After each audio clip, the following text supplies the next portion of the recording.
Hello and welcome to Hope Tushant. I hope you're in best of your health and spirit. Wild life protection act 1972 का ये 2020 में पूछा गया है, कई बार और पूछा गया है और इसके 2023 में रिपीट होने की मैक्सिमम प्रोबेबिलिटी है। आपने कहा था कि सर एनवायरनमेंट से एक इंपॉर्टेंट टॉपिक बताइए, तो ये वीडियो आपके लिए है। आज मैं आपको एनवायरनमेंट का सबसे इंपॉर्टेंट टॉपिक बताता हूं जो 2023 के पर्सपेक्टिव से इंपॉर्टेंट है। रैशनल के साथ समझाएंगे क्योंकि हमारा थीम आप जान चुके हैं, God is rational, rational is God. Rationality के तराजू पर इसको तौलेंगे और देखेंगे इसके पूछे जाने की कितनी प्रोबेबिलिटी है। क्या UPSC wild life protection act में इंपॉर्टेंट है, क्या इंटरेस्टेड है? Yes, of course it is interested. 2017 में सवाल पूछा था, schedule 1 of the wild life protection act के बारे में बताइए। Species of the tortoise is declared protection under schedule 1 of the wild life protection act. और आंसर पूछा था आपसे कि वाइल्ड लाइफ प्रोटेक्शन एक्ट में अगर किसी को शेड्यूल 1 में रखें तो उसका क्या होगा, ये सवाल पूछा, यानी 2017 में पूछा। यस, 2017 में दोबारा एक सवाल पूछा कि according to wild life protection act 1972 which of the following animals can not be hunted by any person except under the some provisions provided by the law. तो ये अगेन सवाल पूछा वाइल्ड लाइफ प्रोटेक्शन एक्ट से। UPSC interested है दोस्तों।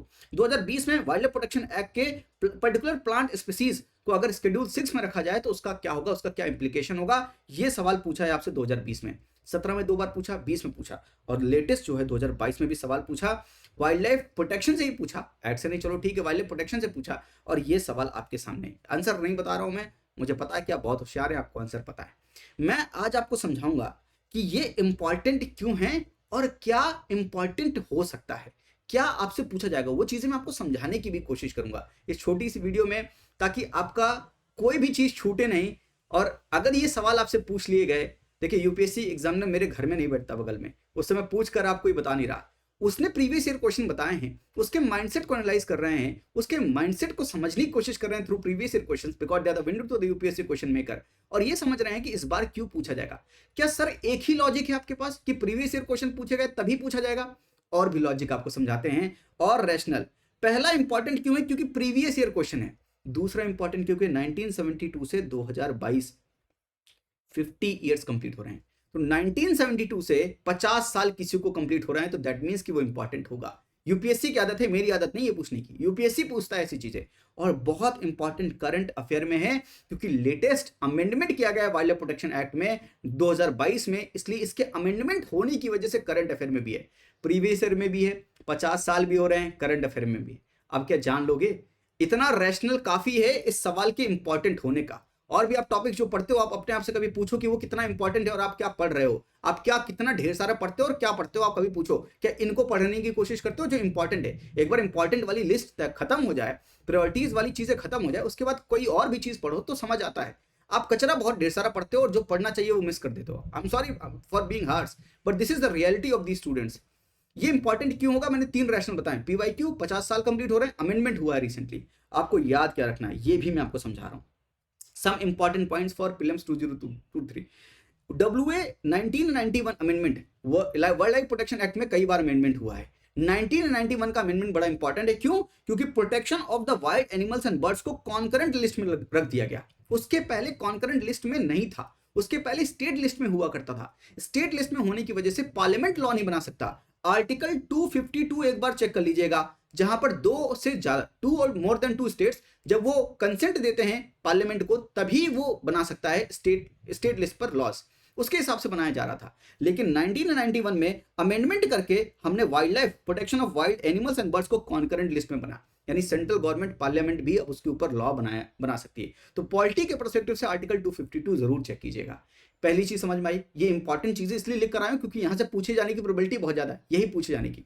National board for wild life, इसको honourable prime minister साहब chair करते हैं, इसलिए इंपॉर्टेंट है। साथ में ये वाइल्ड लाइफ प्रोटेक्शन एक्ट के अंदर है, इसलिए इंपॉर्टेंट है। ये body wild life protection act के अंदर इसलिए इंपॉर्टेंट है। और ये बॉडी करती क्या है? इसकी बिना परमिशन के, इस बॉडी के बिना परमिशन के आप किसी भी नेशनल पार्क के वाइल्ड लाइफ सेंचुरी के बाउंड्रीज को ऑल्टरकेट नहीं कर सकते हैं। No alternation in the boundaries of national park and wildlife sanctuary without the permission of the national board of wildlife chaired by the honourable prime minister. अगर state board of wildlife होगा, वो कौन chair करेगा? Comment में बताओ कि कौन chair करेगा, ये इंपॉर्टेंट है। तीसरा, अमेंडमेंट हुआ है। अमेंडमेंट क्या हुआ है? पहले 6 शेड्यूल थे, 6 शेड्यूल होते थे। पहले में animal species with the highest level of protection, दूसरे में higher protection than schedule 3 and 4 but the lower protection than the schedule 1, यानी शेड्यूल 1 से कम प्रोटेक्शन और इन दोनों से ज्यादा प्रोटेक्शन, यानी इसको बीच में रखा गया शेड्यूल 2 था। शेड्यूल 3 में क्या था, 3-4 में protected species with hunting prohibited but penalty for any violation is less compare to the first 2 schedule. तो 2 में पेनल्टी ज्यादा थी, इसमें हंटिंग अगर हो जाती थी, वैसे तो प्रोहिबिटेड है लेकिन अगर कोई करता था तो पेनल्टी कम लगाते थे।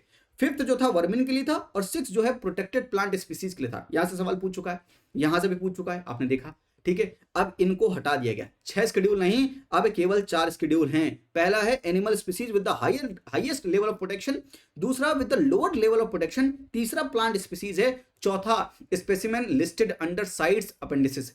हम साइट्स को इंप्लीमेंट करने के लिए, CITES is the legally binding agreement जो कि नेशनल लॉज की प्लेस नहीं लेता, पर ये लीगली बाइंडिंग है, बहुत इंपॉर्टेंट है साइट्स। इस बार भी आप दूसरा टॉपिक लिख लो, साइट्स इंपॉर्टेंट है, 1973 में आया था, इसको भी 50 साल हो रहे हैं। वैसे सारी लिस्ट मैं जो अपने माइंडसेट बिल्डर प्रोग्राम में बताता हूं, लेकिन मैं आपकी हेल्प करना चाहता हूं तो मैं यहां पर भी कोशिश कर रहा हूं कि कुछ टॉपिक्स आपको भी बता दूं। आपको ज्वाइन करने के लिए नहीं कह रहा, मुझे गलत मत समझिएगा हमेशा, है ना।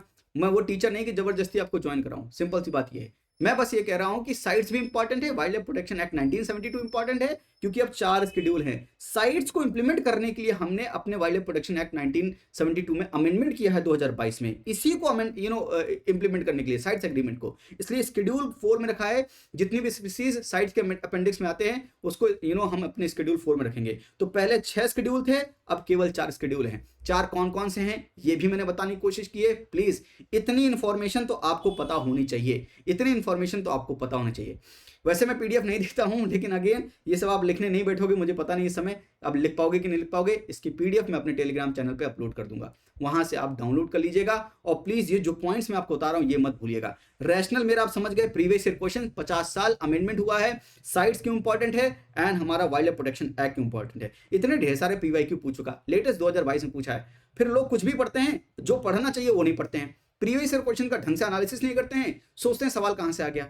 आप परेशान रह जाएंगे। मैं मदद करना चाहता हूं आपकी, बस मेरी थोड़ी सी मदद आप एक्सेप्ट कर लें। एग्जामिनर मेरे घर नहीं बैठा है, मैं अगेन कह रहा हूं, हम सिर्फ प्रिडिक्ट कर सकते हैं, अनप्रिडिक्टेबल को भी प्रिडिक्ट कर रहे हैं। 2022 में मैंने कोशिश की थी और आप जाकर 2022 की वीडियोस चेक कर सकते हो और देखिए पेपर उठाकर, और 2022 की वीडियो जो मैंने बनाई वो देखिए और मैच कीजिए कितना मैच हो रहा है, आपको समझ आ जाएगा।